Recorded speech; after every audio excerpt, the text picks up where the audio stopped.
clicking up as people join, but let's get started on time. And yeah, I don't have a lot to say in terms of recap of yesterday, other than that I thought it was really great to see the working group lead presentations. Everybody put a lot of effort into it, and it's quite impressive to see the diversity and scope of activities that are going on, activities in particular.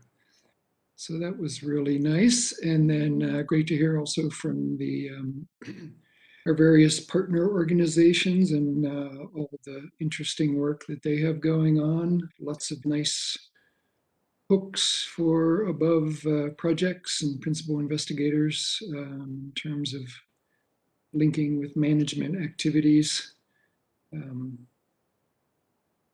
Various sorts, as well as the research activities like with NG Arctic and NEON and so on. So that was great. And then it was also quite fun to catch the parallel sessions and see all the nice work going on there, and to hear from a lot of early career scientists on what they're accomplishing as part of the projects. So I helped through a bunch of those, hopped and skipped back and forth a bit, and that was quite nice to see. So so thank you all for your reports yesterday, and looking forward to more today. Yeah, so that's pretty much it from me for now. Peter, Chip, do you guys have anything you want to say at the outset here? Hey, this is Chip. I've been really impressed with the working group reports so far, and from what I've seen of the packages, I can't wait to hear the rest.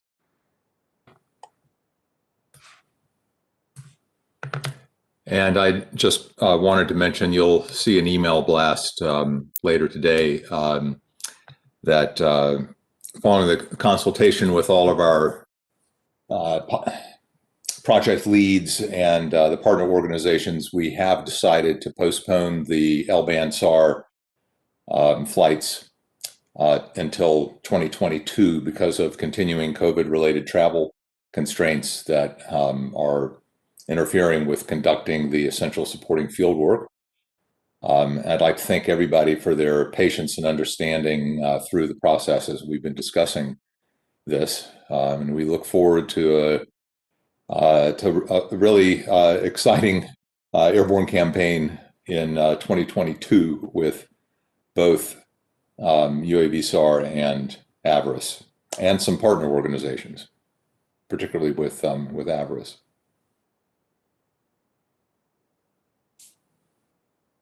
Okay, thanks, Peter. Do either of you guys want to say anything about the SNOW-X potential and where that stands? We discussed that a lot last night. I think maybe it's better to get on with the working group reports. Okay, that's fine with me. I think perhaps everyone who was, there were pretty good attendance at these at the airborne updates. So those who are keen to keep track of that should be at least aware of the current status. If anyone has questions on the potential overlap with SNOW-X, we can handle it in the chat, or please send an email message and we can update you. Okay, thanks, Chip. Suffice it to say it's a work in progress, but there has been progress. Okay, so without further ado, and actually right on time, let's kick off with the working group reports, starting with John Kimball, Hydrology and Permafrost. Okay. So I'm representing the Hydrology and Permafrost Working Group. It's one of the larger ones on paper anyway. There's more than 70 members, including the working group leads and the subgroup synthesis leads for 3 activities as listed here. Next slide. So recent contributions and accomplishments from working group members. There are more than 11 active projects listed on the project page, a much larger number of former and affiliated projects are represented and are actively participating to varying degrees. In terms of the papers and the geophysical data sets represented here, it's really, this is what's listed on the active above project pages, but there's a larger number represented that are still in the queue as far as data sets go that haven't yet been published, but are should be published shortly. But more than 25 papers in the last year, more than 6 geospatial data sets archived and published. Just an example of one of those, this is a 1 kilometer D8 flow directional grid that was developed over the to improve hydrologic routing and simulations over the tundra Alaska coastal basins. There was a Arctic hydrology, permafrost, and ecosystems book that was recently published that includes 30 chapters, and more than 85 co-authors were represented in that book. A large number of topics were represented in that, and a large number of working group members participated in those book chapters. But it includes topics such as Arctic climate trends and future trajectories, changing hydrology and biogeochemistry, permafrost features, hydrologic models, and applications within the selected above catchments, but also across the larger Pan-Arctic region. The types of publications that came out in some of the recent journals included local plot scale and plot network studies, smaller catchment studies, as well as studies that extended all the way up, not only to the above domain, but across the Pan-Arctic. This is just one example of those integrated type studies that were represented here. This was a study that looked at or applied a coupled land-ocean atmosphere model in context with ground network observations and satellite-driven observational trends across the Pan-Arctic that reported a positive trend in riverine heat inputs into the Arctic coastal basins, which is facilitating then enhanced loss of sea ice along these coastal shelves, which is promoting thinner ice cover and a longer ice-free season that extends all the way out into the open ocean in a lot of these cases. And that was identified as being a positive feedback that's reinforcing then regional warming trends and changing ocean heat budget. Next slide. So in the subgroup synthesis activities within this hydrology permafrost working group, there are 3 primary subgroup activities that are underway. One looking at patterns, trends, and drivers in thermokarst processes and patterns across the above domain, led by Tor Jorgensen. Another one looking at temporal and spatial variations in active layer properties over the foundational tundra flight lines that were collected as part of the above, and then upscaling over the larger above domain. And that's led by Mata Magadem and myself as the contacts. And then another one looking at changing hydrologic connectivity to boreal rivers, lakes, and wetlands across the above domain. And that's led by Tamlin Pavelski and John Mallard. The activities that were identified in the previous above phases really are tied to looking at processes controlling permafrost distribution, the nature and consequences of hydrologic changes, and linkages with water, energy, and carbon cycle dynamics. And so these activities address these hydrologic and permafrost related priorities identified in the above implementation plan, but these topics also are strongly cross-cutting, and there's a large number of working group participants that participate across these other working group activities that are ongoing within the larger project. Next slide. So on the thermokarst patterns and processes, just within the past year, what they've been working on is really trying to characterize landforms, thermokarst landforms, and from a hydrologic perspective across the region, to quantify trends in thermokarst features, to synthesize the thermokarst drivers, and develop conceptual models explaining both the spatial and temporal trends in the thermokarst processes that are ongoing. and identify priorities for multi-scale monitoring, and also really taking advantage of the above projects and data sets that are coming available. Recent accomplishments that they reported over the past year have been this development of an online geodatabase where investigators can basically report for their particular study sites and observational records, both kind of spatial extent and longer term trends in various thermokarst features with locational dynamics associated with it. So point locations as well as smaller landscape features over and extending over to larger regional scales as well. These kinds of data are being reported here, and it provides a common framework then to compare data sets and really evaluate, in some cases, trends that are extending from the 1950s all the way to the present. They also had 6 process review publications reported, including a kind of a pretty extensive review of thermokarst landforms. They had a study looking at, or 2 studies looking at permafrost interactions and trends in Alaska fens, and then another set of papers that looked at climate influence, land cover change, and permafrost peatland and wetland complexes focused over the Taiga Plains area. Next slide. So just an example from the Cold Regions Research Center group focusing on the Scotty Creek and Taiga Plains area. They had been focusing on looking at wetland trends during this process of permafrost degradation and the associated changes in surface wetlands and the successional trajectories between this forested system underlain by permafrost to a forested system that was permafrost free. And some of the selected findings that they had were that there are 7 distinct permafrost successional features that were identified. These include initial stages of permafrost thaw, talc expansion, bog capture, expedited drainage, hummock growth, and forest establishment. They developed a set of conceptual models that clarify the talc development, but also tie the talc development in this process of successional trajectory and permafrost degradation to associated mechanistic processes, from which they developed an improved numerical model of permafrost thaw and talc development. This is just one example of the conceptual framework that was developed, which ties the observed temporal pattern of succession following permafrost thaw within the system to the underlying processes represented by that.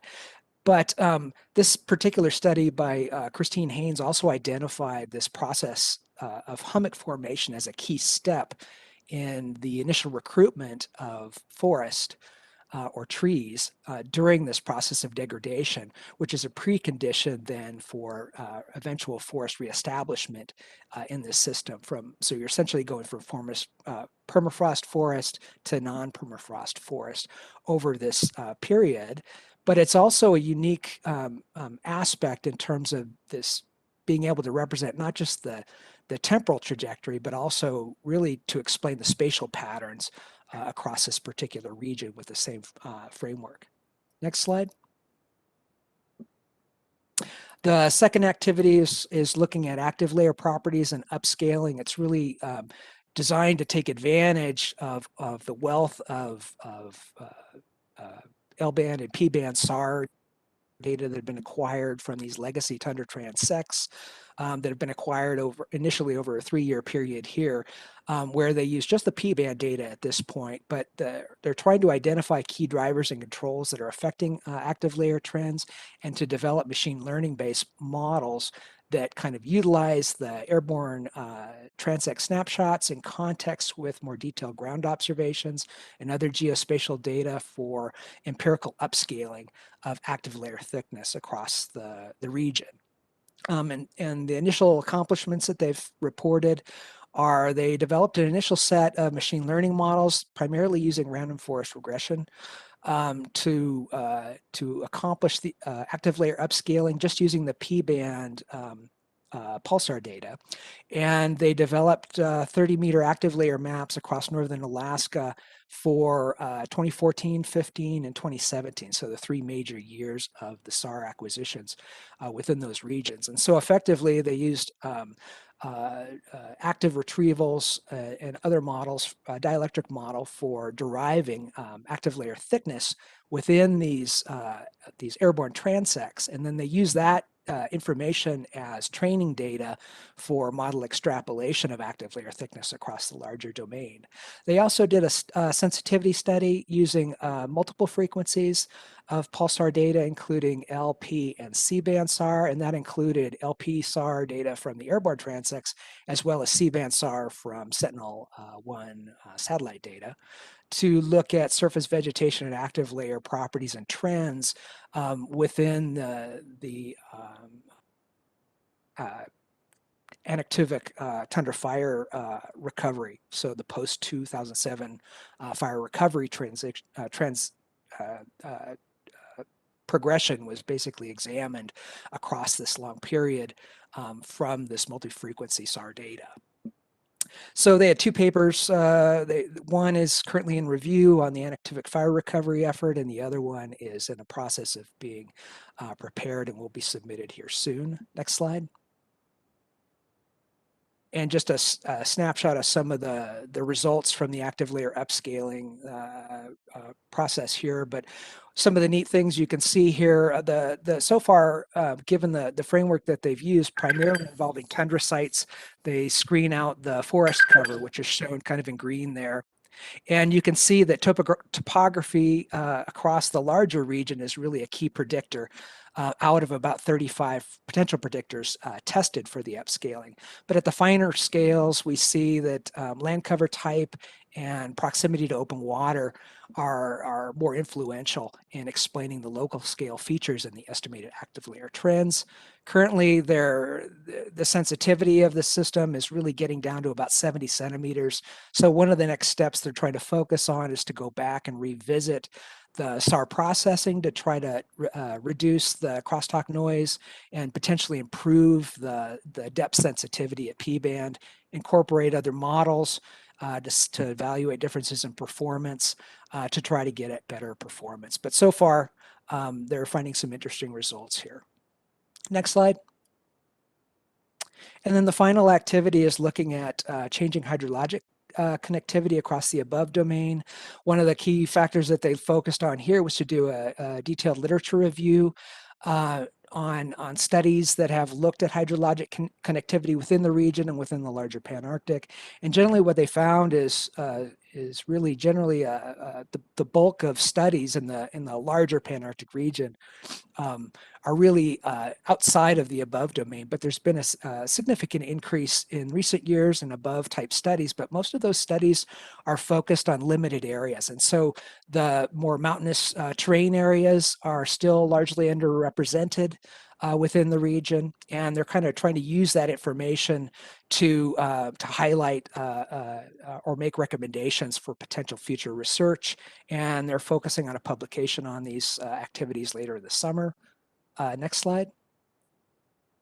And this is just an example for one of those areas. This is from Kevin Turner, just showing some of the detailed information we're getting. This is over the Old Crow Flats area. So within the Old Crow Flats basin, if anybody caught Kevin's talk, he's generally finding that there's this regional trend towards more rainfall dominant system, as indicated from some of their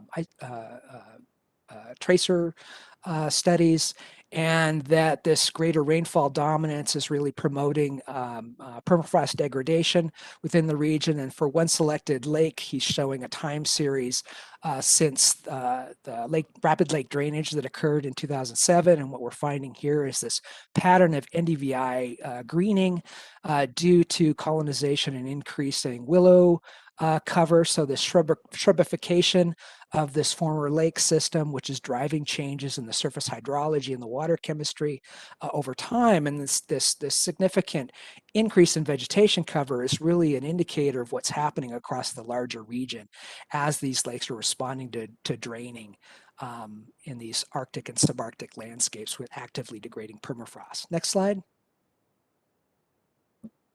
So this is just a list of selected publications that have come in that haven't yet been, many haven't yet been posted to the project web pages, but I encourage anybody to go check our working group DocuShare and also look at some of the videos recorded from some of the SPE talks that were given the other day.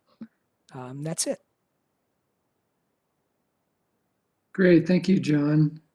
Lots of interesting results there, and hopefully people will follow up with questions in our discussion period. But yeah, we'll move on for now, just to try to stay on track time-wise. So next up is the Fire Disturbance Working Group, and Nancy French, I believe you're presenting for this, right? Yes, thanks. I'm Nancy French, presenting for the Fire and Insect Disturbance Working Group. My co-leads are Laura Borjo-Chavez, Tatiana Loboda, and Liza Jenkins will be assisting me on the in the working group coming up. Next slide, please. We have a very large working group. This is from our the share site. Many of you have been involved, and I would like to learn more about what each of you is doing. So keep me posted as your results come out. Next slide, please. So the working group that fire working group overlaps with other working groups. We span the fire continuum from pre-fire to post-fire with a lot more emphasis on really fire effects, and also vegetation conditions, overlapping with all of these working groups, including the cross-cutting working groups of carbon dynamics, where I saw quite a few fire projects, and then also ones in hydrology, wetlands. Next slide, please. So I'm going to spend the rest of the talk talking about our current activities, starting with published papers into current in preparation papers. I have 9 slides from 4 projects. And then I'll go on to future plans for the working group, which is tundra fire synthesis is our focus, and then talk about past working group accomplishments. The next 9 slides, if things go well, are going to progress automatically, so I won't have to ask you to just to move on. So you can go to the next slide, please. So this first one is reviewing work by Chris Potter, who has a paper that's been published using the complete 20-year MODIS record to look at annual changes in vegetation greenness and growing season length. He considered burn severity and greenness trends after fire, and this is published in the Remote Sensing in the Earth System Sciences. Next slide, please. I think they're not going to go automatically. This is covering some work that I completed, a paper that came out this past year using the field data that we have collected in the Northwest Territories to develop a random forest model, and then applying that model to map severity across the areas of disturbance in the Northwest Territories study area that we have under Laura Borjo-Chavez's project. Next slide, please. This is work that's been done by Catherine Dielman under Brendan Rogers' project. Again, a recent publication looking at combustion and carbon stocks in the southern boreal forests at fire sites in Saskatchewan. They sampled sites from the 2015 burn season to calculate carbon stocks. So this represents a new data set of carbon carbon and carbon loss from fire for the region. Next slide, please. This is work that's being done on Tatiana Loboda's project by her research assistant, Dong Chen. He is looking at shrubification and has a manuscript that's in review. What he's found is that fire leads to more shrubbiness, and the higher levels of, or more severe fires lead to higher levels of shrubbification that then feeds back into higher levels of severity. So there's a feedback there that's being seen in the shrub signal. Next slide, please. So Laura's project on looking at peat fire and tundra peat fire in Northwest Territories is combining that burn severity map that I mentioned with a previously published map on the eco type, and looking at the vulnerability of these types using the ecosystem vulnerability elements of exposure, sensitivity, and adaptive capacity. She has 2 manuscripts in production, and there was a talk on Tuesday covering this work by Jeremy Graham. Next slide, please. Her work also includes modeling efforts using the CAN fire model and emissions model to compare to outputs and validate the FATES Spitfire model of Jackie Schumann. Next slide, please. This next slide covers a little bit more about what Jackie and Adriana Foster are doing to compare the UAV FME model, individual-based model, with FATES, which have similar processes for fire modeling. And these are, right here we see comparisons against above ground combustion across the domain that Adriana is preparing for publication. Next slide, please. And also within this activity that Jackie is doing for improving modeling in this region is Sean Swenson has developed a hill slope hydrology layer using the above 10-meter DEM to determine the hill slope conditions. And this translates into the response of vegetation for transpiration, vegetation transpiration, and it's a large step forward for modeling hill slope variability in the model. Next slide, please. This work is by Dong Chen again, that is in preparation for the work from Tatiana Loboda's project. He is comparing the differences between burn area from the standard MODIS product, MCD 641A, to the above tuned product that was one of the pre-above products that Tatiana created early in the above program, and finding quite a bit of commission error and even more omission error driving lower than expected emissions likely in many of the modeling activities. So that manuscript is in preparation. And then I just wanted to point out that this one and the previous projects are using these data sets that were developed early in the above program effectively, I think, and showing how we've been building on what was put forth early on. So that's good stuff. Next slide, please. So I also want to point out a very interesting and important related paper that comes from the larger community using data from the above program. Michelle Mack has a science paper that just came out on carbon loss from boreal wildfires. She used data from, as I said, from some above work, investigating carbon pools and losses for 3 successional trajectories, all of these starting as black spruce types, showing that there's a shift in dominant plant species due to severe fire and in a net substantial increase in carbon storage due to that loss into the future. So this has great potential for understanding how fire disturbance impacts as we have climate change, And it really is work that confirms and builds on what has been put forth, ideas put forth years ago, thinking about how climate change may be impacting the forest with fire as a driver of that shift. So very interesting work. I suggest people look at. Next slide, please.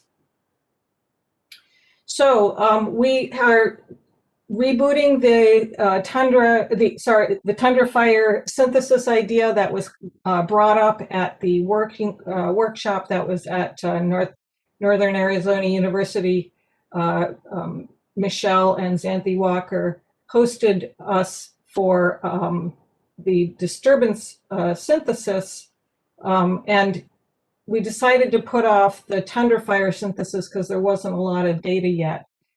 But now we have more data, and we'd like to integrate remote sensing data with field data that's been collected in sites, and we've seen quite a bit of these measurements and observations in previous talks that I'd like to pull together into a synthesis with this idea of how do we better understand now with new data sets the impacts of fire in the tundra, where we'd like to stress the use of observations that allow improvements to modeling, because I think up until now, there have been a lot of assumptions that aren't necessarily there, and I think we have more to go on. And then that will allow for understanding climate-driven changes that will inform ways of managing this land, understanding how the impacts on ecosystem services. So the next slide, please. So the focus area for this synthesis, this overarching idea of how is fire operating on this landscape, what's happening post-fire, that's we're now trying to filter down into some more specifics on what we will include in that. This is just a unvetted list so far of ideas that people have put forth in our survey and from our notes from our first meeting. Next slide, please. So we expect over the next few months to be working on this tundra fire synthesis. We plan to meet every 4 weeks to make some significant initial progress. If you would like to contribute, then please join us through the working group. We do that through the program office. I sent a when is good poll out to the members of that group in April, so please fill that out, and we will start up those meetings very soon. I'm expecting to set that meeting this week, so get your votes in for when you want to have that. The initial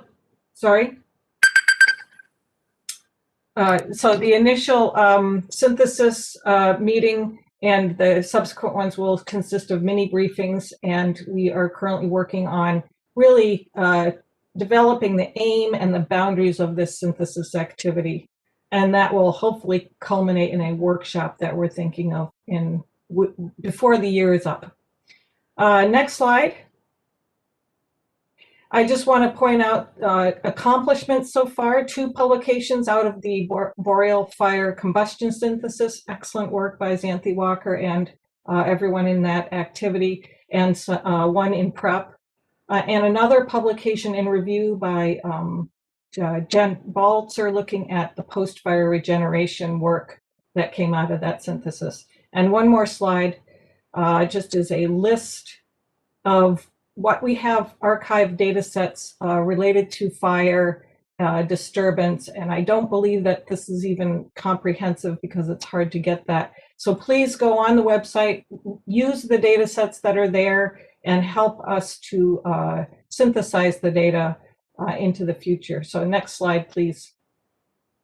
I just want to say thanks to Leanne for the beautiful photograph that she provided for our working group. Thanks, Leanne.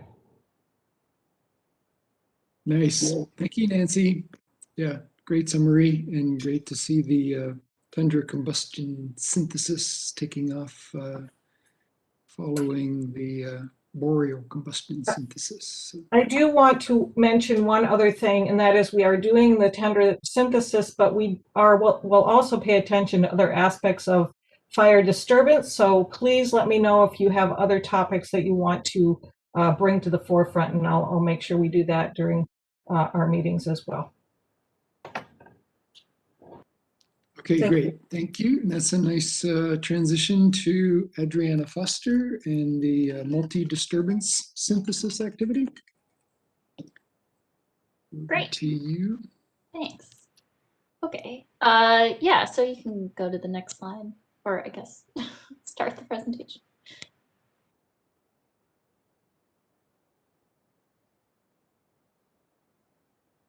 And then, yeah, next slide. Okay, so yeah, disturbances, as we all know, they're a dominant and integral driver of vegetation dynamics in the boreal and Arctic systems. Next slide. And so to that end, our focus is to synthesize the main disturbances, both natural and anthropogenic, within the North American, Arctic, and boreal regions. And so specifically, we're going to summarize each disturbance or disturbance type, focusing on the temporal dynamics of vegetation loss and recovery.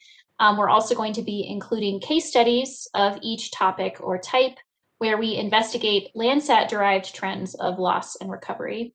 And then we're also interested in looking at potentials for disturbance interactions, as well as, what are the future needs to study these disturbances. Next.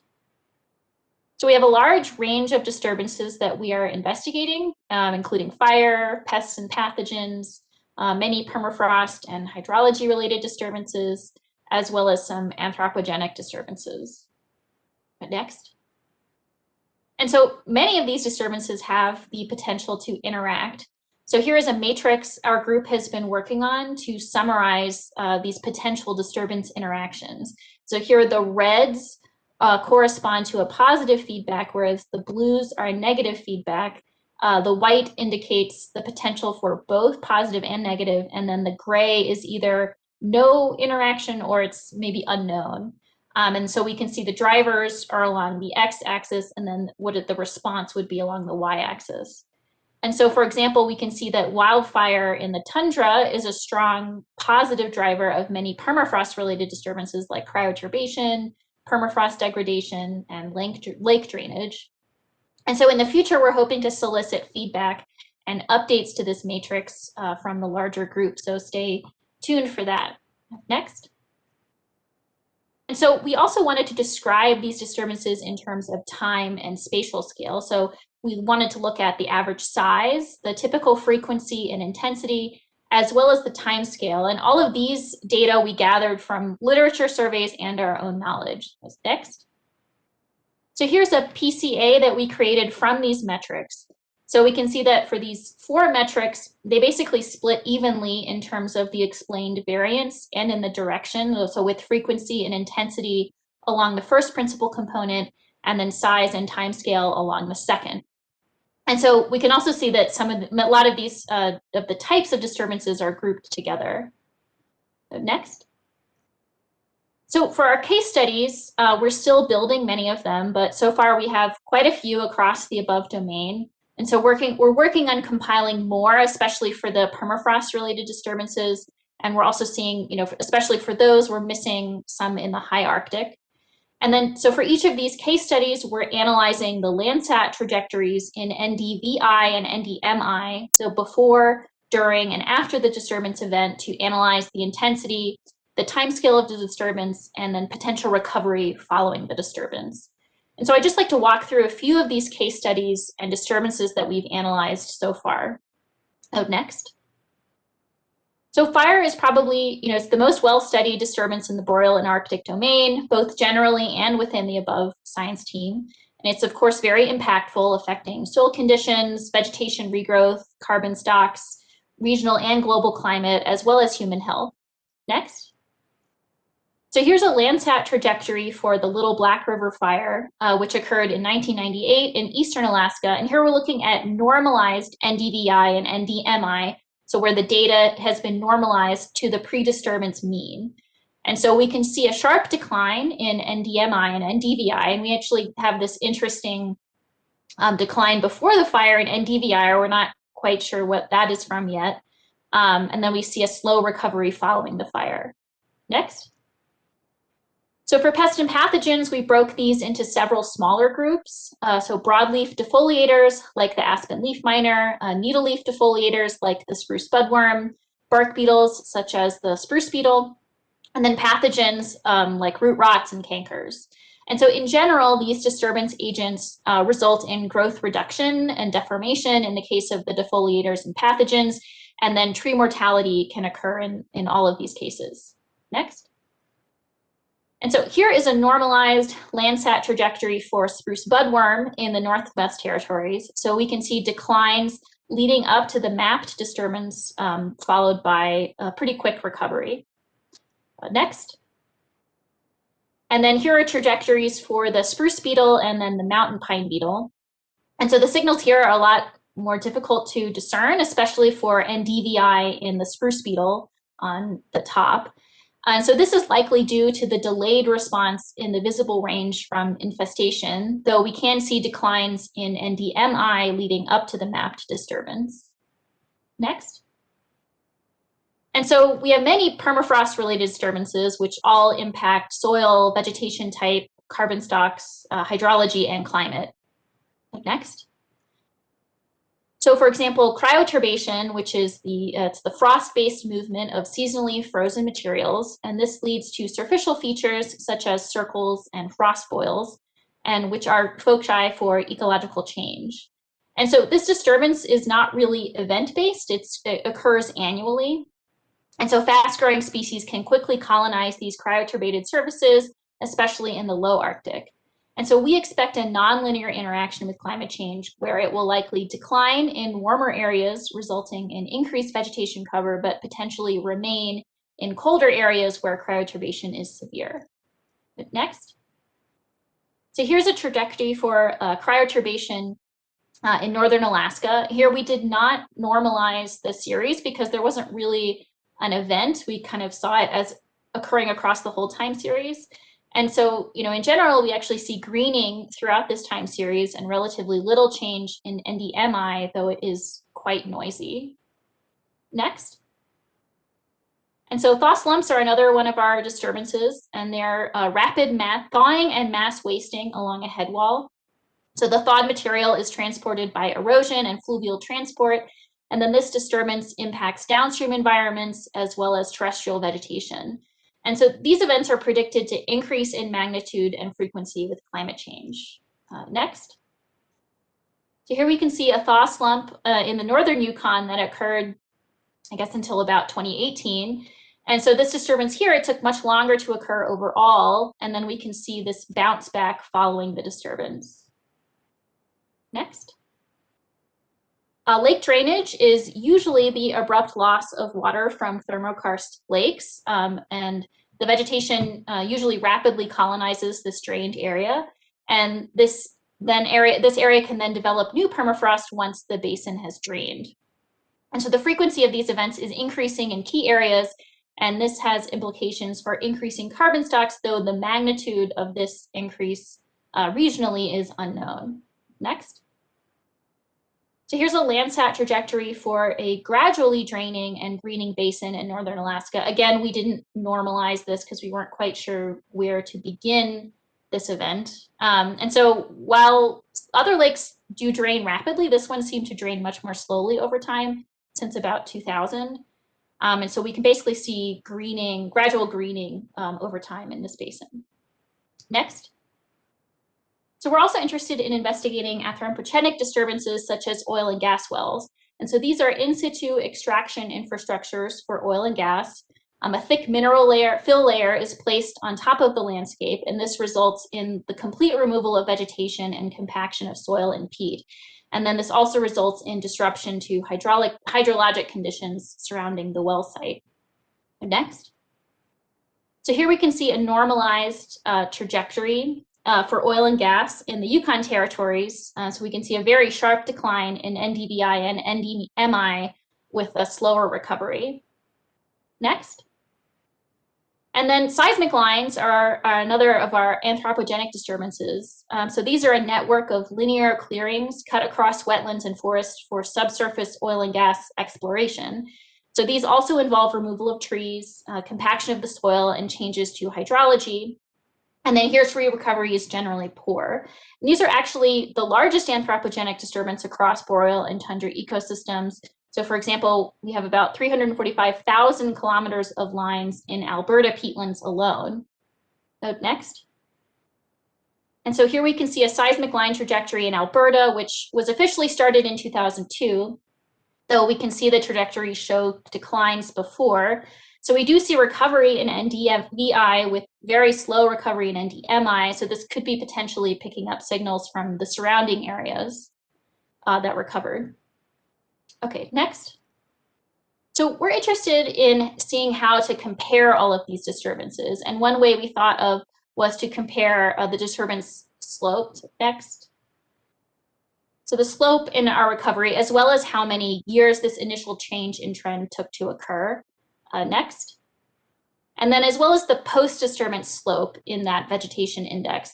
So here we're getting at the intensity in terms of the initial slope, the time scale, as well as the potential recovery magnitude and direction. So next. So here are our results for all of our case studies so far. So the first dot is the normalized disturbance slope, and then the second is the normalized recovery slope. And so the color of the first dot corresponds to the time it took for that disturbance to fully occur. And so these are our results for NDVI, and next. And then here are results for NDMI. So you'll note that some of these don't have an initial slope like cryoturbation because that disturbance, we saw it as occurring across the whole time series. And so we can see some spread in these values. Interestingly, oil and gas wells was the most intense in terms of that initialized normalized slope, but then only took a couple of years to occur. And so as we add more case studies to this analysis, I think we're going to have some interesting patterns to explore. Next. So for example, we can revisit our PCA from earlier. So here's that same exact PCA, but I color coded and sized the dots according to the post-disturbance NDVI and then the number of years it took for the disturbance to occur. Next. And then here is the completely new PCA that I ran with all of those data added to it. So it gets a bit more convoluted with these extra variables, but we can still see groupings of types. So again, these will be interesting areas to investigate further in our analyses. Next. And just to wrap up, we're seeing from our PCA and these case study comparisons that both the time and space scales and the intensity of the disturbances are important in order to get the full picture. We're also seeing that while fire is very important, there are many other disturbances across the above domain that are also highly important.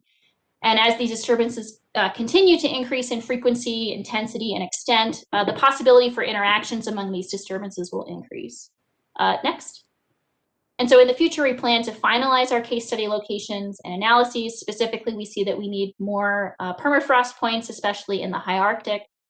And then we also plan to hold a workshop to solicit feedback on our interactions matrix and the PCA data, as well as all of the work we've been doing. And then ultimately, we hope to submit a manuscript in the next few months on all of this work. And yeah, with that, thank you. And thank you to all of the group members on the working group as well. Yeah, thank you, Adriana, for taking this on. I remember when you stepped up to it at the La Jolla meeting on top of your day job. So thanks you, yeah, and all the members of the group. Nobody proposed to do this, so it's really neat to see it coming together and the diversity of disturbances that you're all considering. So pretty exciting. Okay, thank you. And we'll come back again to questions. Please, everybody, compile your questions for our discussion period. Next up, we have Howie Epstein, addressing veg dynamics. Yeah, hi everyone. So I'll be presenting the Vegetation Dynamics Working Group synthesis for me and co-working group lead Brendan Rogers. First, some statistics about our working group. We have 28 working group projects that list veg dynamics as their primary discipline. 16 of those are funded directly by the above program. 19 projects identify vegetation dynamics as their secondary discipline, and 6 of those are funded by above. We're a large group. We have 90 research team members. We've had a total of 84 publications over the course of the above program. Those 84 publications have been cited 2,300 times, so that's a pretty nice citation rate for those papers, about 30, average of about 30 times per paper, and that's over a pretty short period of time. And then we also have a large number of data products, 48 data products. Next slide, please.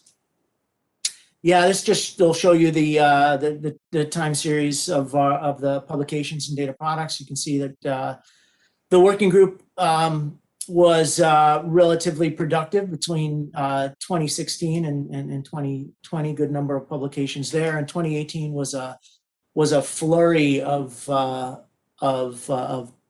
data products being produced. Next slide.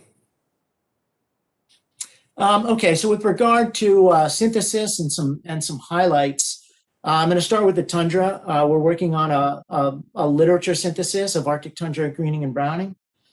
The goal here is to synthesize 1999 to 2020 knowledge base on the drivers of Arctic greening and browning and identify where our knowledge gaps are. The progress is so far 318 papers have been examined between 1999 and 2018. So we only have a couple. If we get to 2020, we only have a few more years left to go. 95 studies met the selection criteria, and the criteria basically it has to be Arctic tundra or within a 50-kilometer buffer of the tree line. It also has to be either experimental or observational. So these are not including modeling studies or any paleo ecological studies. And there also has to be the vegetation response has to be directly linked to a driver. So of those 318 papers examined, there were 95 studies that met those selection criteria. And actually, only 35 of those papers were found from Web of Science, and then 60 were found by reviewing the reference sections of those 35 papers. So of the 95 papers, there are 721 evidence points that we generate, and on the right is a graph of the evidence points showing predominant greening vegetation response, and the breakdown of those that are identified through vegetation in the field versus spectral sensing. Next slide, please. Looking at some of the results that they found so far, these are climatological, biological, and human drivers, and you can see that increased temperature is really the driving factor with regard to greening, with most of the evidence points pointing toward that. Also, increased precipitation looks to be secondary. Browning is not nearly as predominant as greening, and some of the factors for browning might be decreased temperature, decreased precipitation, or increased snow depth, or herbivore presence. Next slide, please.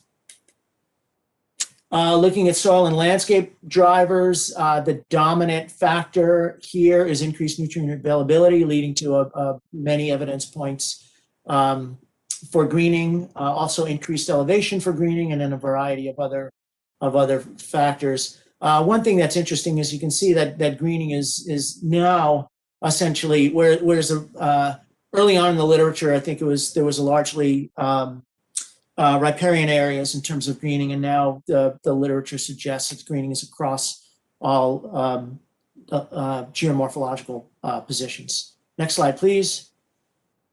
And then finally, the interaction between all those drivers suggests that increased temperature combined with increased nutrient availability is the dominant combined factor for greening. You'll notice that our evidence points are different between these three graphs. Okay, so that's in progress. Next slide, please. So going to some highlights. This is a paper from Logan Berner that was published 2020 in Nature Communications. Summer warming explains widespread but not uniform greening in Arctic tundra in the Arctic tundra biome, and that these this study was based on Landsat data. Next slide, please. Summarizing the results of this study, there was they found 16 to 31% of the Arctic zone showed significant greening. Only less than 4% showed significant browning. You can see some of the different trends on the left, and on the right shows strong correlations between the mean NDVI anomaly and the mean summer warmth index anomaly. So that was the driving variable in this analysis. Next slide, please. This is a review paper that came out very recently. This is McConan et al. 2021, came out in Environmental Research Letters. It is a review of Arctic tundra shrubification, looking at both the mechanisms of shrubification and the impacts that this change in vegetation has on ecosystem carbon balance. They looked at climate, soil moisture, snow, topography, permafrost, nutrients, disturbance, and herbivory. All of these are mechanisms that could lead to the expansion of shrubs, and then the expansion of shrubs themselves itself has effects on a variety of other processes, including land-atmosphere exchange of energy and water, and those have downstream effects on net ecosystem carbon exchange. So take a look at that paper, particularly like this figure, and it shows the processes that it shows the effects of shrubification on different ecosystem processes and the ultimate potential net carbon balance. Next slide, please. Okay, now moving on to syntheses and highlights in boreal forest. Back to Logan Berner. Logan and Scott Getz are working on now a synthesis of the boreal region of the northern high latitudes, looking at boreal greening and browning, again using the Landsat NDVI. Next slide, please. I think maybe there's an animation, so go one more. Thank you. So I guess the spoiler alert for this paper is that generally, even in the boreal forest, and similar to the tundra, is showing more greening than browning, which is an interesting result. And the browning is occurring largely in the warmer areas of the boreal region, and it's also occurring in the drier areas of the boreal region. Next slide, please. This is a new paper by Jonathan Wang et al. Published in Nature Climate Change, and the title is "Disturbance Suppresses the Above Ground Carbon Sink in North American Boreal Forests." Interesting results in this paper. The overall net gain of above ground biomass for boreal North America using the Landsat, combination of Landsat and ISAT data, showed that there was a net gain of above ground biomass by 434 teragrams with decent amount of uncertainty around that mean. But if you look at the areas that were disturbed, and that's the middle panel on that figure, you can see that the recovery is not quite get you back to the point of your loss from disturbances. So the disturbances, at least up to this point, are leading to declines in above ground biomass.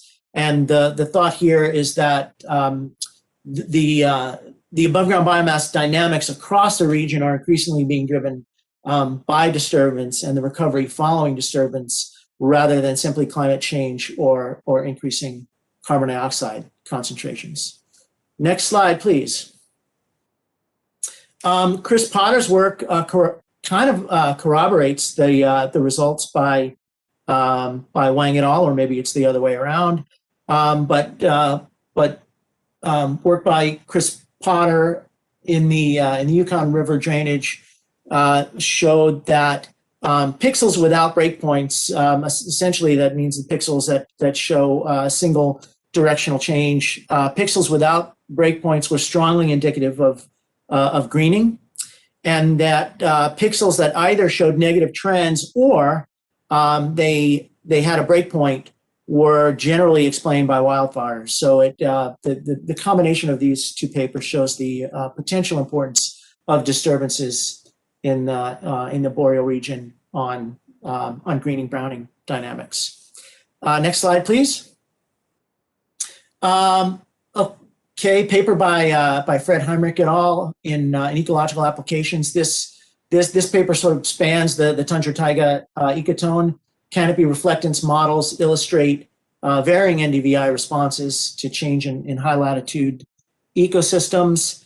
And Fred and co-authors used a canopy reflectance model at the tundra taiga ecotone, showing a variety of different results. NDVI increases were associated with increases in the leaf area index and plant cover. As expected, these relationships saturated at high levels of LAI and plant cover. The fraction of standing dead, the water, surface water coverage, and snow all influenced the NDVI. And then an interesting result is that there was very little change in the spruce forest NDVI, even with a transition from shrub tundra to more dominant spruce woodland. Next slide, please. Another synthesis effort. This is sort of a new synthesis effort that we've been working on. This is a spin-off from, a spin-off from the modeling group and all of the carbon cycling modeling work that's been going on. We're doing a review of vegetation dynamics process models that have been or can be used within the above domain. The main idea here is that the potential array of process models that are out there have varying degrees of resolutions, extents, processes that are included in the models, and the drivers of those models. And we know that every single one of those things will affect the utility of the models and the outcomes of the model. And so the idea of this paper is to give an overview of model details, either to see what those different models do, or maybe select an appropriate model for your own work. Next slide, please. This is just a second slide on that synthesis, and it's preliminary. And off to the right, starting to build a matrix of different Arctic boreal models, and then the different drivers and processes that you would find in each of those models. And if you just take a quick glance, you can see that there's a pretty decent degree of variability across those models. And I think the final slide, yes, next slide. The final slide is just a reminder that the Vegetation Working Group is working with a variety of other working groups on synthesis. We've contributed quite a bit to the multi-disturbance synthesis. As I just mentioned, working with the modeling synthesis group, and just to note that there's quite a bit of cross working group syntheses that are going on right now. And that's all. Thank you very much. Thank you, Howie. Nice summary. Yeah. Great. It's quite a productive group. Okay. Next up is Paul Montesano, speaking to veg structure and function efforts. Over to you, Paul. All right. Hi, everybody. My name is Paul Montesano. I'm from NASA Goddard. I'm representing the Veg Structure and Function Working Group, and I'm going to be talking about some of the synthesis work that we've been up to. So we're a small working group whose synthesis work has focused on a few things. First, it's been to grid the Elvis vegetation structure estimates from the airborne campaigns in 2017 and 2019. And two, to make them available on the Above Science Cloud and the Oak Ridge DAC for everybody to access easily and use. And three, to integrate these data into Above and other boreal related science activities.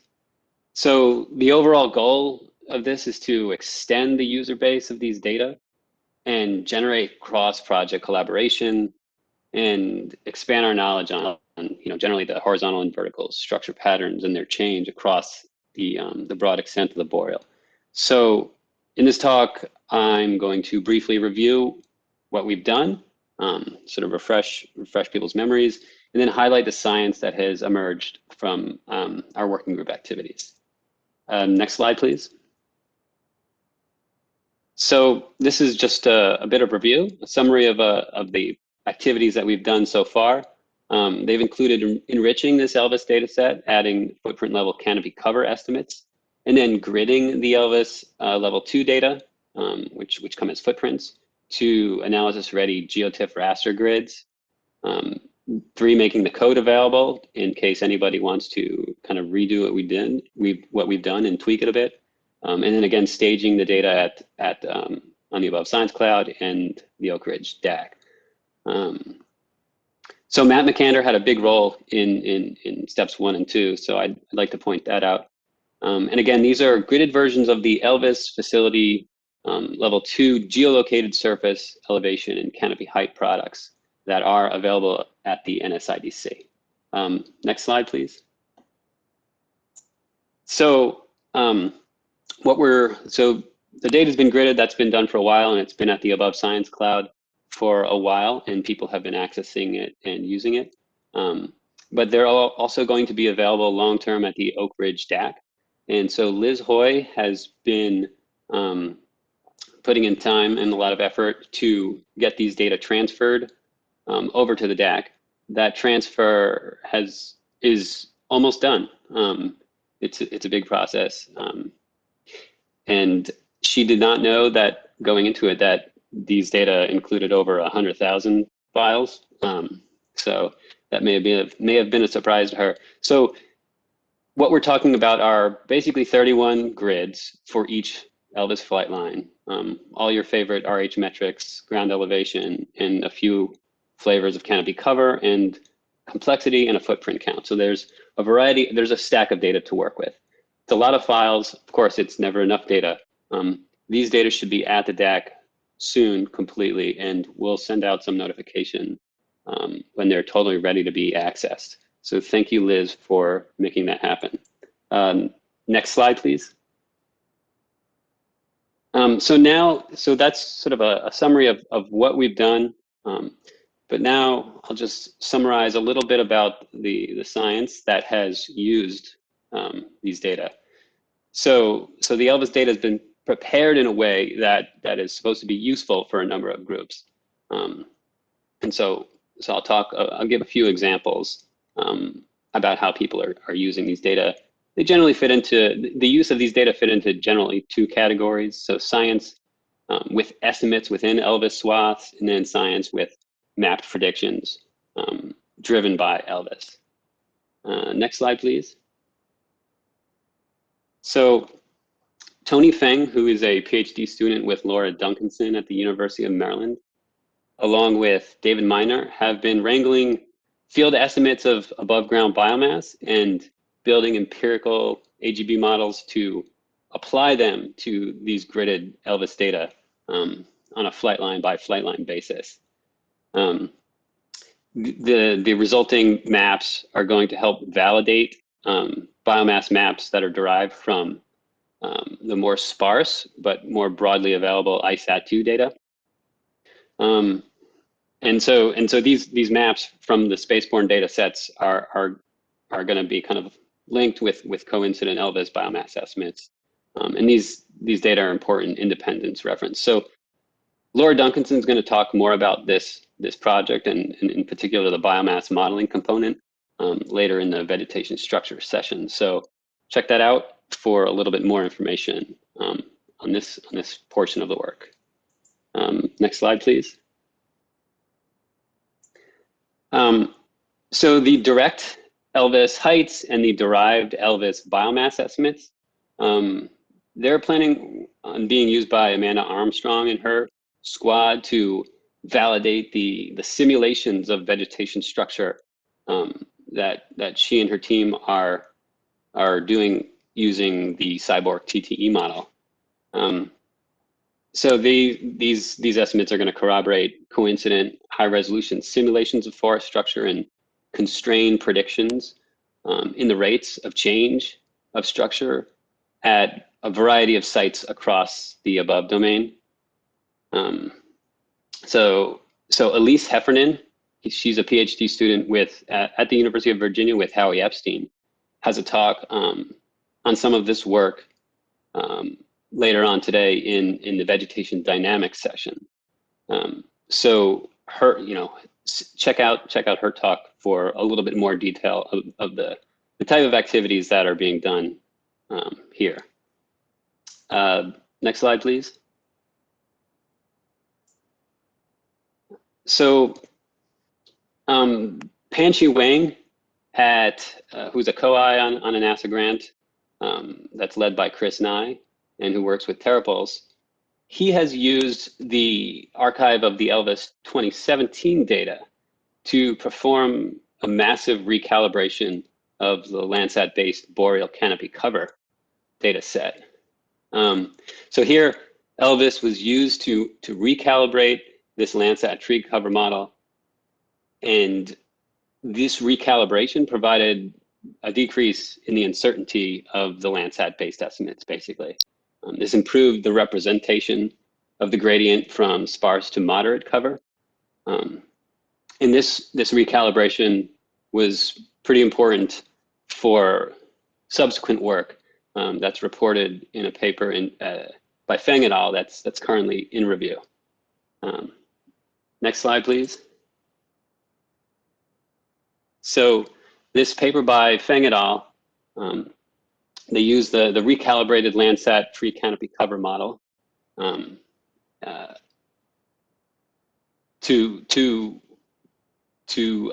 sorry. So so they use this recalibration data, these recalibrated data set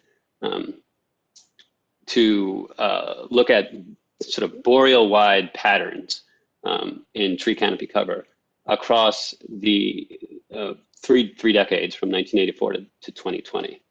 And this was a massive effort involving nearly 250,000 Landsat scenes. And this resulted in estimates of forest stand age and multi-decadal forest change maps.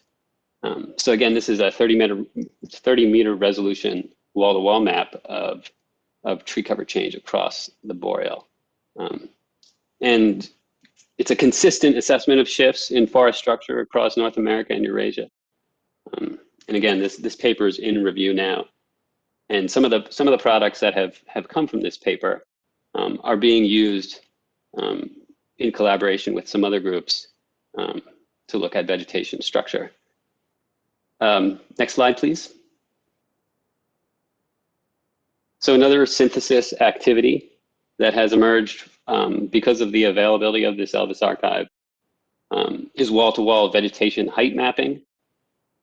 Here, estimates from both the 2017 and 2019 airborne campaigns are being used to model continuous boreal height across North America using the Landsat-derived forest stand age that is a product from the previous study that I just mentioned. Again, it's produced from the multi-decadal time series of the recalibrated tree canopy cover. So tree canopy cover for each year across 3 decades provided estimates of continuous forest stand age. And this is linked with Elvis height estimates to produce a wall-to-wall map. This is a map that's preliminary of boreal forest stand height. It has sort of required the use of one of these random forest models that have been built and include a variety of other environmental covariates. And this is preliminary, and will continue to be tuned and assessed. But it's just an example of something that has emerged from integrating a couple of different projects together. So next slide, please. Finally, Matt McAnder is doing some interesting work with vegetation structure. So he and JJ Frost have used the Elvis data to provide a new description of the type of structural changes that the Landsat record from '84 to 2020 as observed. They use the Elvis archive to build tree cover prediction models and apply it to map cover and change. But then they attributed these changes with cover type predictions. So they calculate the rate of change for each of these cover types. So the map that you're seeing here, the colored areas show positive and negative forest cover change in green and red, as well as positive and negative shrub cover change in orange and blue. And this work, it adds novel insight into vegetation change across the northern latitudes, and it enriches our understanding of these structural patterns of boreal veg change across North America in general. So check out Matt's talk later this afternoon. He'll probably go into a little bit more detail on this. Next slide, please. So yeah, this has just been a summary of some of the activities, some of the projects that have enhanced their science because of the availability of this Elvis data that's been gridded and archived. So papers reporting these results based on these activities are at various stages of completion, but there remains plenty of space for further cross-project collaboration, where groups that are not funded together can join like Voltron and perhaps write synthesis papers.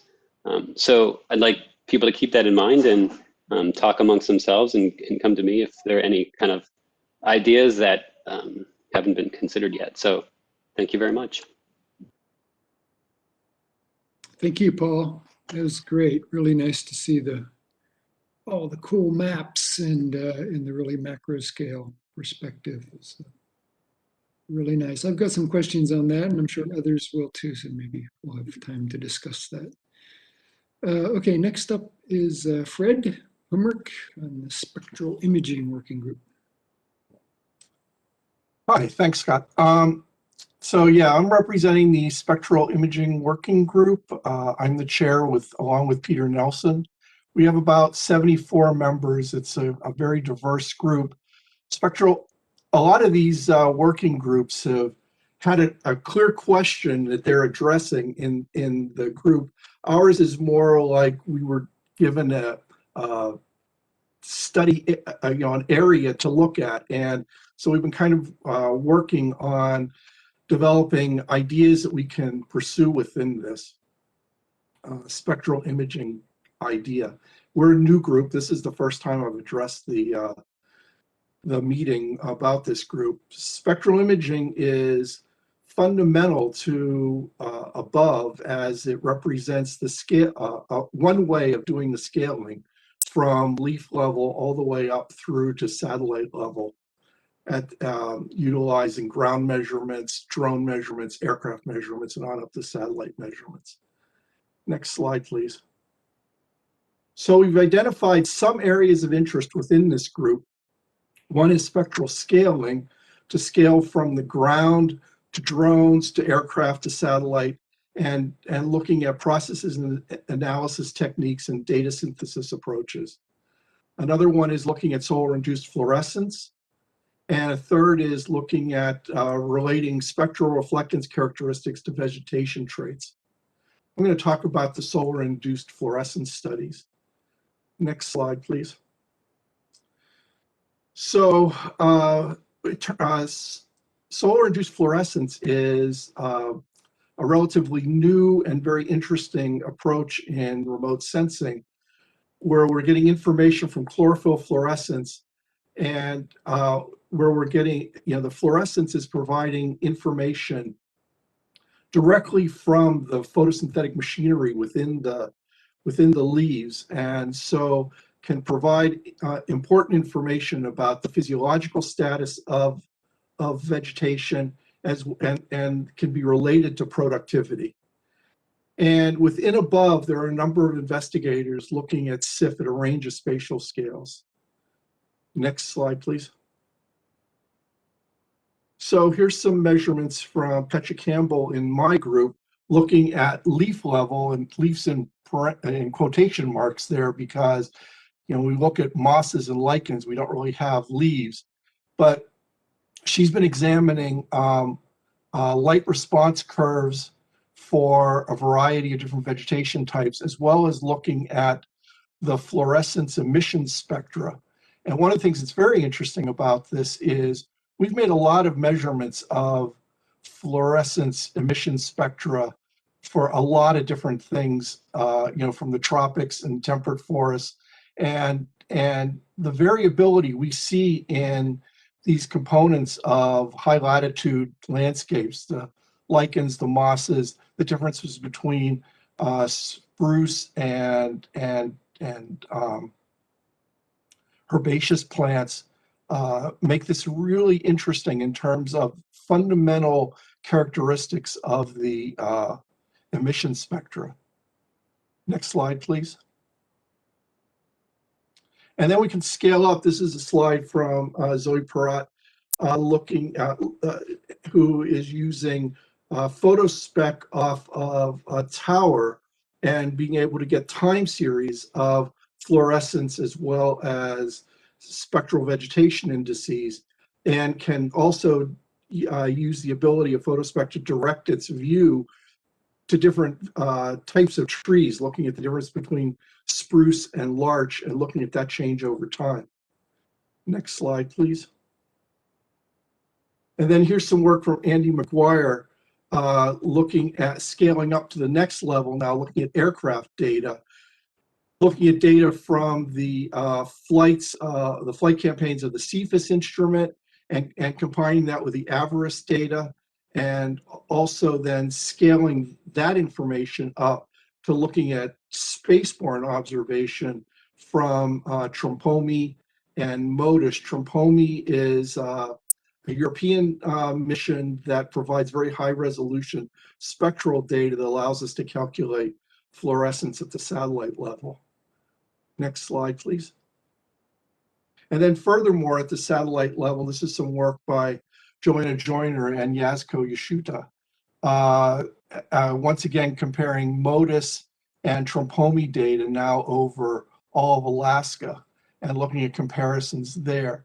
And so the discussions, so we haven't really come up with a synthesis activity for the fluorescence group, but the discussions have been very productive as people working at all of these different scales, talk to one another, and we can, even just within the above region, we can talk about these scale variations in terms of spatial and temporal scales. And it's been really productive in terms of our understanding of the fluorescence responses. Next slide, please.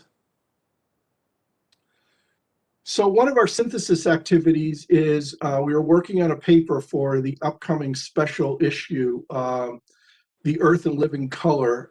This is a special issue for the Surface Biology and Geology designated observable. And the paper is going to discuss the spectral reflectance variability of tundra landscape. And this graph I like to show about this is one day we went out and just measured some points in just this little plot of tundra that the photograph there shows. And you can see just the wide spectral variability of just that tiny bit of landscape. And as we move ahead, looking at future missions like PACE and SBG, this kind of spectral variability is both an opportunity, because with that is more information, but it's also a challenge because if you're trying to do something simple, it can increase the noise. And so there's a number of us working on this paper. If you're interested in joining us, please do. The deadline for this special issue is August, so we really have to move quickly on it. But one of the things I really think is important about above is I can see that in the Boreas experiment 25 years ago, a lot of the work that was done in Boreas helped to inform the analysis of MODIS data into the future. That came after Boreas, and I think that above can work the same way with these hyperspectral data sets, looking into the future for SBG. Next slide, please. So probably one of the most important data sets in terms of hyperspectral spectral imaging for the above landscape is the Avarice NG data set, which has been reprocessed. I'm going to turn over to Nimrod Carmen and Ryan Pavlik to talk about the reprocessing of the Avarice data. Take it away. Hello, everybody. Can I get the next slide, please? Thanks. So my name is Nimrod Kormon, and I'm a data scientist here at JPL, working with David Thompson, Ryan Pavlik, and others on a task to reanalyze the above campaign FNG acquisitions with our latest and greatest atmospheric correction algorithm. So this data set is consisting of around 600 flight lines, which is quite a lot. And our goal in this task is to calculate the L2 reflectances from the airborne radiance measurements. We're using a recently developed and widely adopted atmospheric correction routine based on Bayesian model inversion and developed in an open source code under the code base name ISOFIT. This is a very large effort with many contributors, and we encourage anybody who's interested to get involved. So the recalculated L2 products show much higher accuracy compared with the former standard reflectance products. In this retrieval algorithm, we simultaneously retrieve surface reflectance and atmospheric state, which reduces the impact of surface-atmosphere coupling effects and increases the fidelity of the retrieval. So this increased retrieval accuracy in the reflectance is evident in most scenarios, maybe in all scenarios, but much more improved capacity is seen in challenging observation and atmospheric conditions. So we can see a reduction in the noise and model discrepancy errors and overall smoother and more consistent reflectances. So this L2 dataset is available to anybody who's interested. We encourage you to test your algorithms on it and see the improved accuracy in your application. There will be much more information in David's talk later today, so please join. Thanks. Ryan, take it away. Next slide, please. So Nimrod just covered, to get to the trait maps, we need high quality surface reflectance, and then there's additional steps that we need in terms of post-processing. I'm going to talk a little bit about that. And then the other step is the field surveys and bringing that together into trait modeling. So next slide. So one of the issues with the data is that it's collected at various times because of the nature of airborne flights. And there's also varying land cover and other issues that cause BRDF. And so if you go to the next slide, you can see an example of what that looks like when you're looking at the same vegetation at two different times of the day. When you have different sun sensor target geometries, you get brightness differences. Next slide. And so a group led by Natalie Quayle has developed something called Flex BRDF, which concurrently removes brightness artifacts and groups of flight lines to generate seamless spectral mosaics. So this is an example from the Mackenzie Delta with the uncorrected reflectances, Avarice reflectances, the BRDF coefficients that are calculated, and then the corrected reflectance. This just happens to be RGB, but it corrects across the whole spectrum. So Natalie will provide more details about that later today.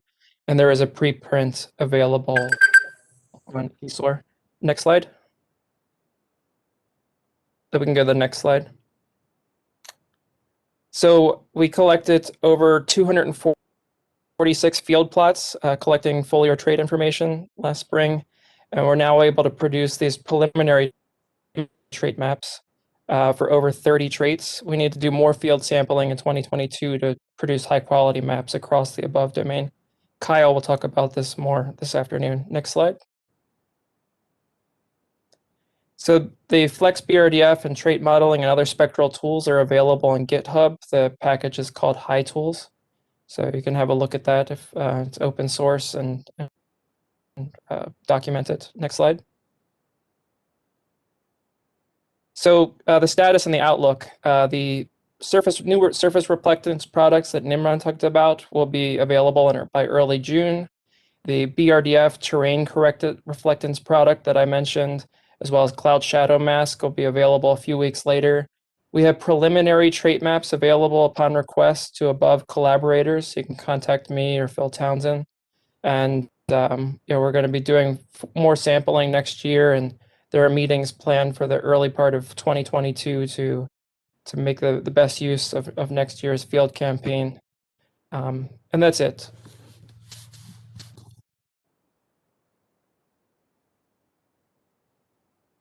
Thank you. Okay, thank you. Was there any wrap up there, Fred, or we're good? No, we're good. Thank you. Okay, yeah, thank you for taking this on. It's a big group, and as you said, it's a pretty new group, and it's you've done a lot in a short amount of time, so it's pretty exciting to see. So thank all of you for your reporting. Okay, and then last but not least for our working group reports is Kevin Schaefer with an update on the SAR working group.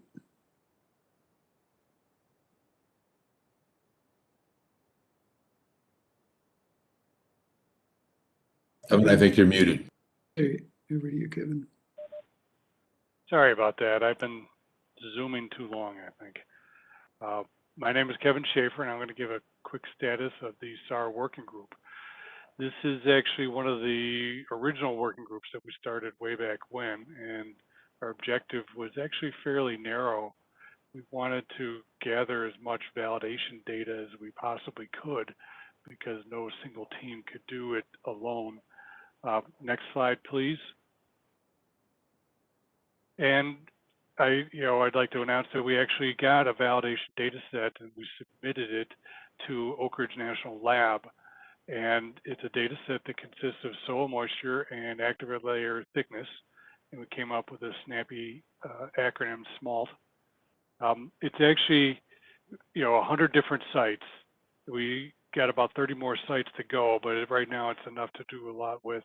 And that's from about 20 different teams.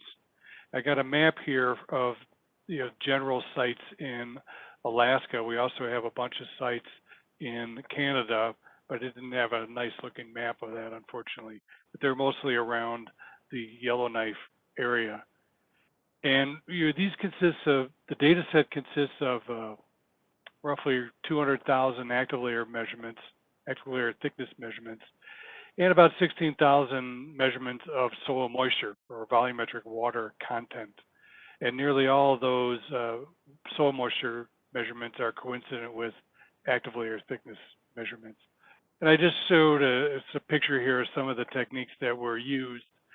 On the left, it's the old standby, sticking a probe into the ground, the most labor-intensive way to do that. We measure soil moisture with handheld hydrosense probes. I think just about every field team and above has been using these, and we greatly appreciate collecting the data. We also use ground penetrating radar to collect active layer thicknesses, and when you have a coincident probe measurement, you get also volumetric water content. And most of the measurements that we have are actually from ground penetrating radar. You can drag the unit around and get a whole bunch of high density measurements.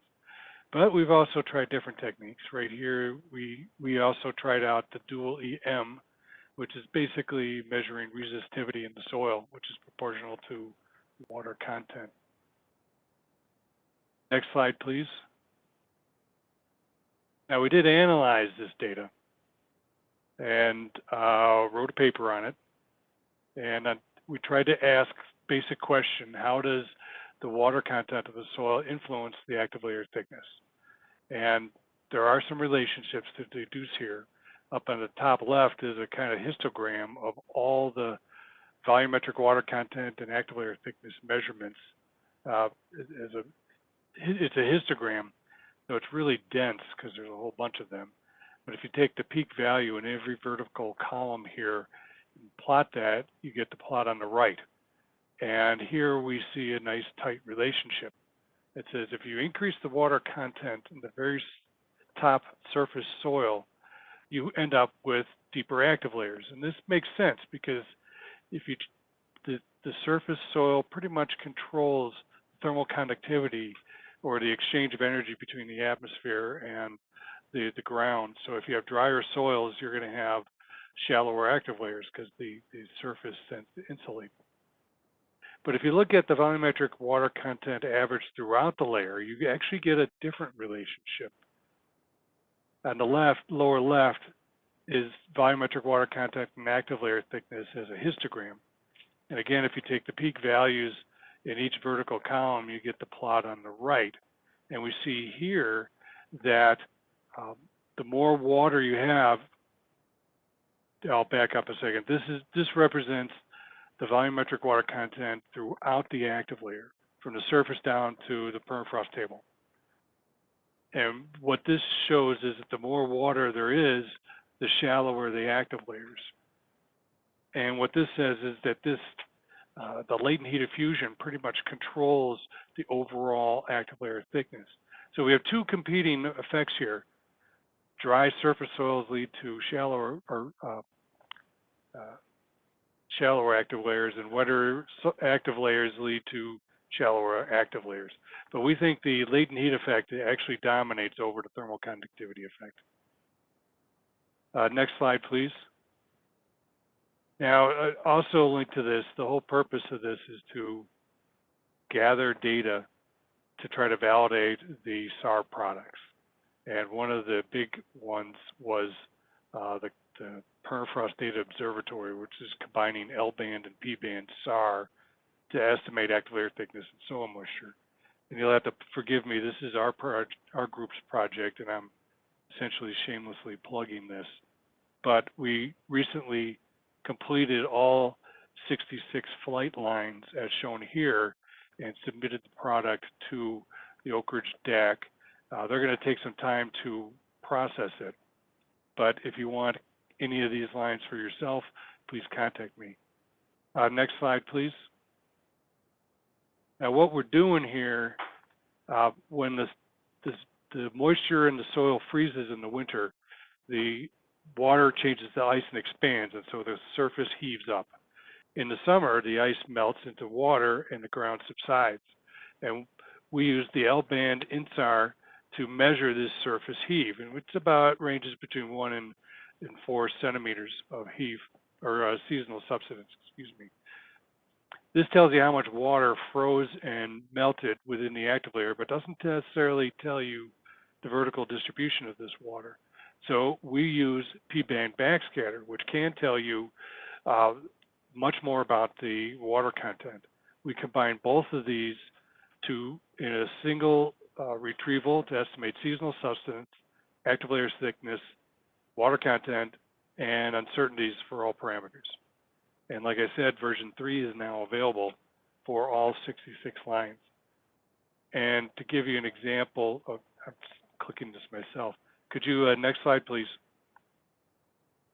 This is an example, and if for those of you who saw my last talk, this is a little repetitive, but it's interesting. On the left, you have the active layer thickness that we estimate at Utqiagvik in Alaska. And on the far left, you see the town of Utqiagvik.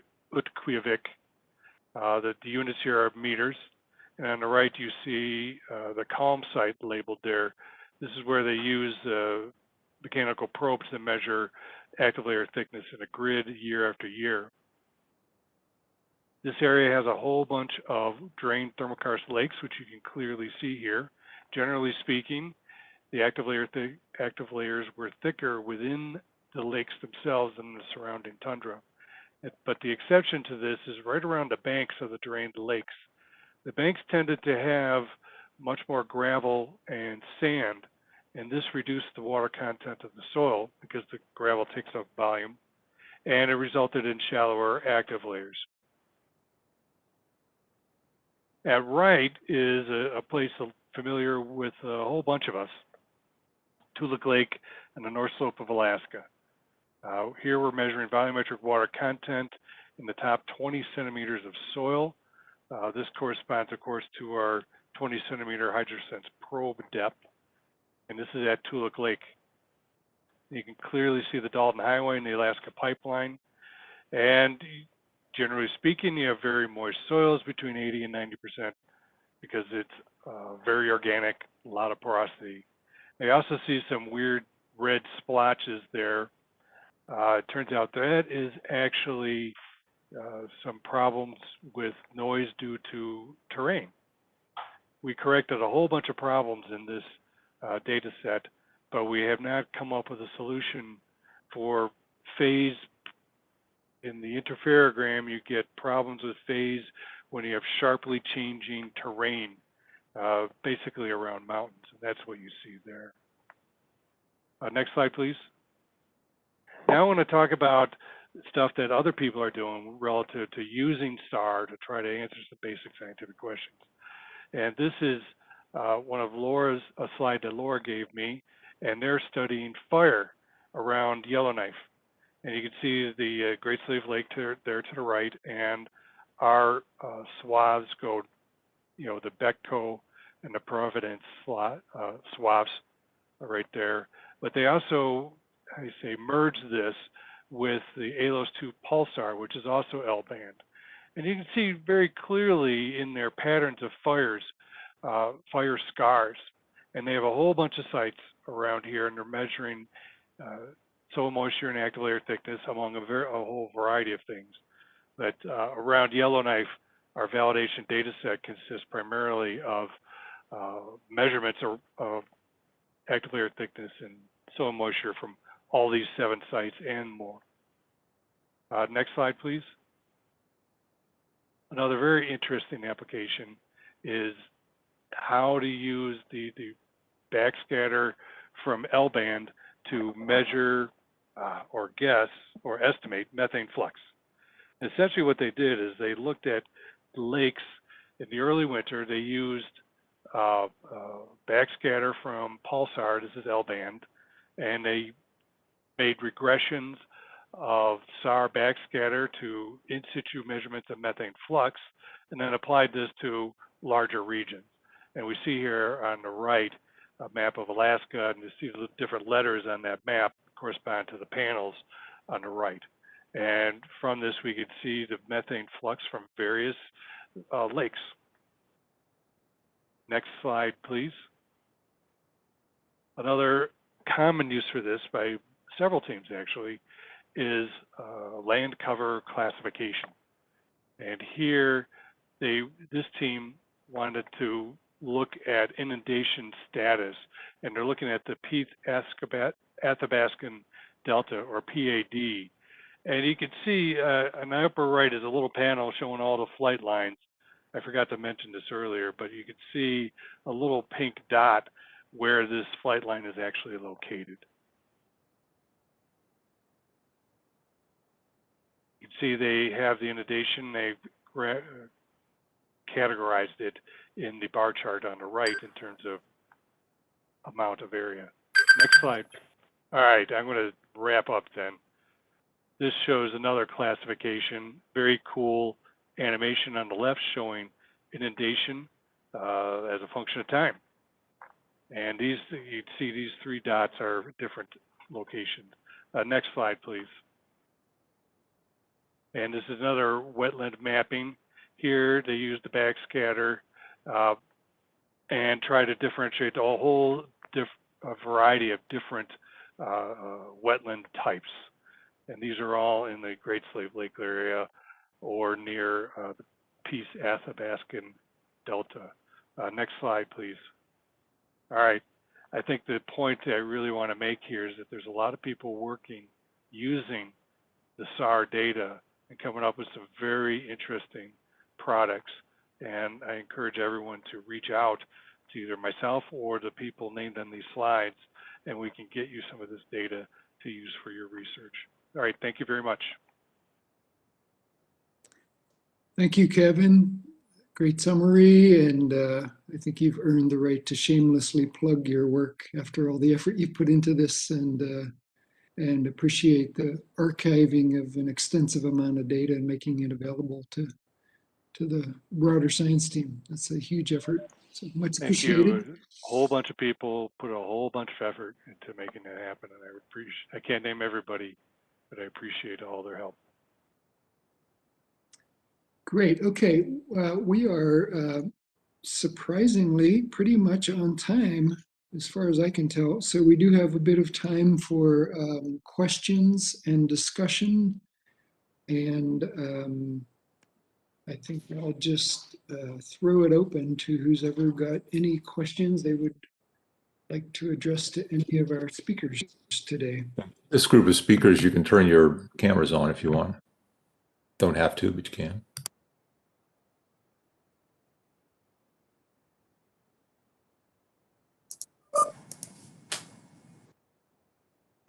Any questions or topics anybody would like to kick off with? I have a question for Paul about the Elvis product that he's doing. We tried to design those flight lines. An awful lot of them, at least, are supposed to be going over like Canadian permanent sampling plots. And do you know if with Armstrong's team or somebody has had a chance to dig into that and see if we nailed the the actual sites, and if anybody's working on looking at the biomass as determined through the PSP program versus what Elvis found? So I know that with under the umbrella of Laura Duncanson's project, David Miner has been leading the way on wrangling a database of biomass plots that line up with airborne LiDAR. He's been focusing on the plots that coincide with neon and G-light, but he's, as far as I can tell, he's starting to look at where they coincide with Elvis. So I don't know that we have kind of a very useful summary to report right now as to what is where and how useful they are, but I think that kind of info is coming along. I guess that's all I can say right now. All right, thanks.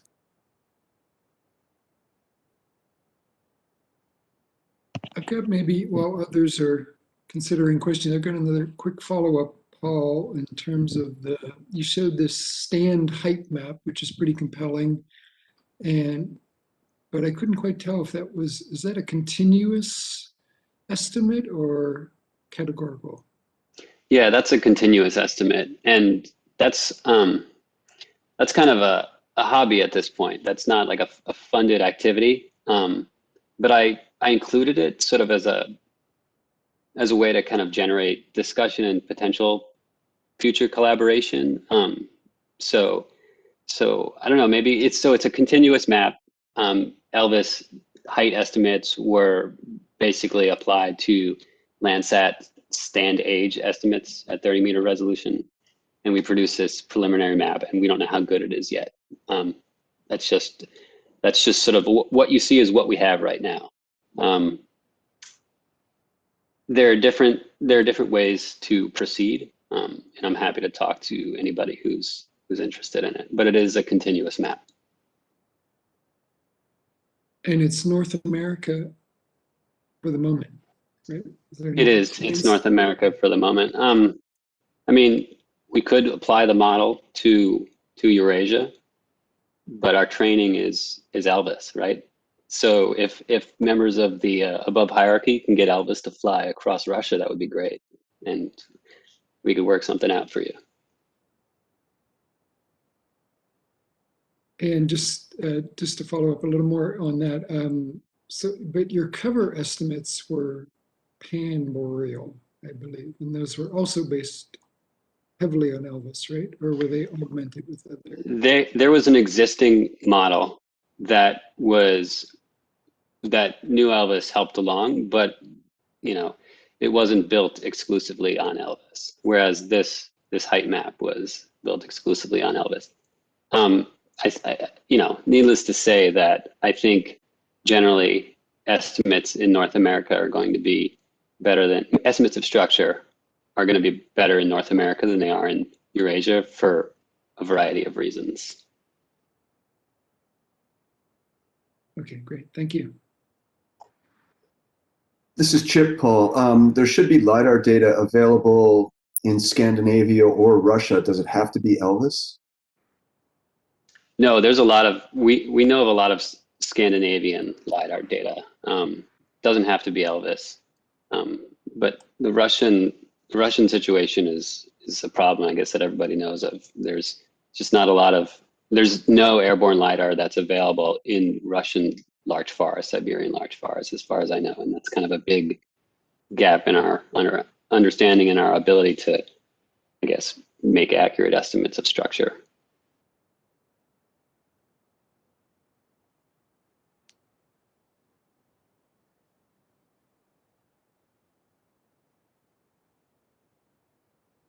Other questions for our distinguished panelists from anyone?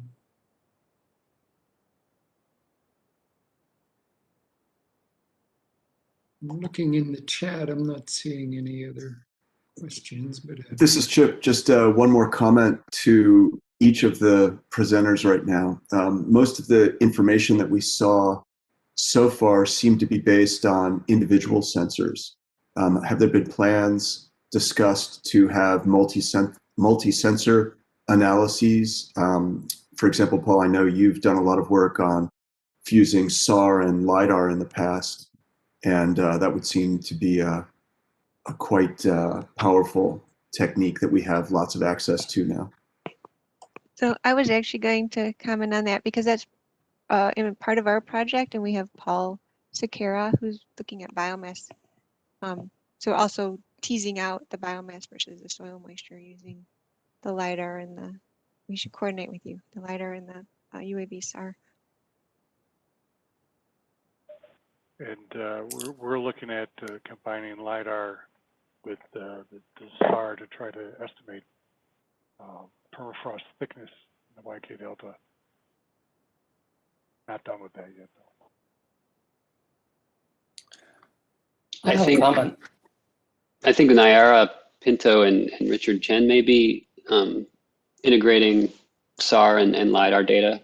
You can speak to them a little bit more about that. Yeah, they're also looking at P-band interferometry, which is a very interesting question for SAR. For those of you not seeped in SAR, P-band has a long wavelength and tends to penetrate into the ground. And when you do interferometry with it, there's an open question about exactly what it is you're reflecting off of and what this displacement that you're measuring actually means. So it's very interesting stuff. We're also using it as part of our forward modeling of active layer thickness. And a precursor to that is adding an additional vegetation layer into the dielectric model that we use. But the Elvis-derived above ground biomass is going to be helpful for that. And I think also it's going to be useful as an additional predictor for the empirical upscaling activity. And also folks are looking at combining spectral reflectance with SIF in a lot of these analyses. I have a comment. Can you hear me? Yes, go ahead. Okay. A comment about the surface reflectance at 1.5 micron. I saw the plot somebody showed earlier from the model. Seems it's too low. Here the data source, you probably could use that for the validation. We use the laser LiDAR at 1572 nanometer, which is 1.572 micron, to measure the CO2 during the 2017 airborne campaign in Alaska in July and August. So we also retrieve the surface reflectance at offline wavelengths, which without any atmospheric absorption. The estimate was very precise because we recorded the emit energy and also record the return energy, and we can use the ratio to estimate surface reflectance. Here I suggest you, whoever doing the modeling or the validation, you could use this data set for your purpose. Thank you.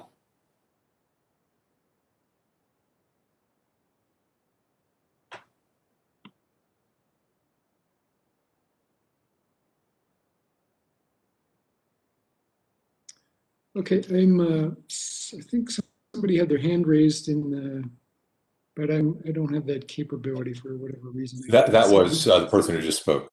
Okay, great.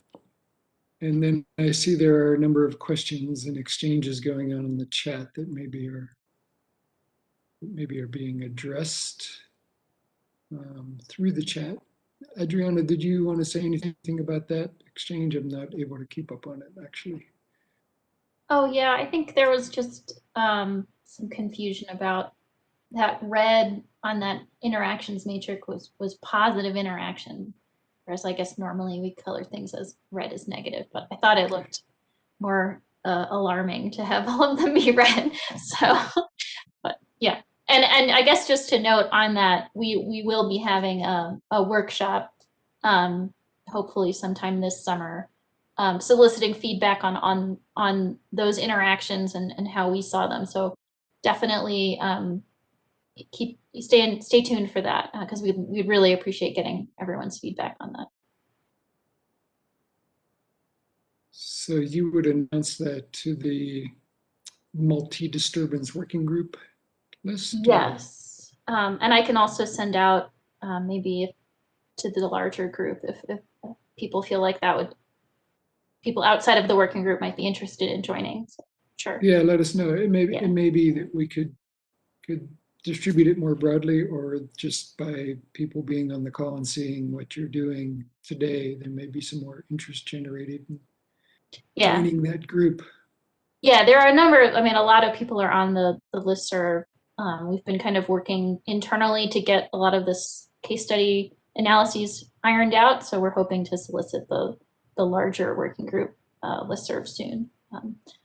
So you can always add yourself to that listserv if you go to the above website and you go to, I think, working group. If you email, I can't remember who you're supposed to email. I'm sure Liz Hoy will know, but yeah, if you email them, you're supposed to email support@cce.net. Yeah, so email support and just say, please add me. Because when people ask me to add them, that's what I do, which I'm happy to do, but you can also do it yourself. Yeah. Thanks. Okay. Thank you, Adriana. Any other questions? If not, we get a 30-minute break before we go into our parallel sessions, and very much looking forward to that. And thank all of you for reporting Peter, today. It's great to see. Perhaps Peter wants to address the question about if we're going to use Slack, Discord, or something similar instead of listservs.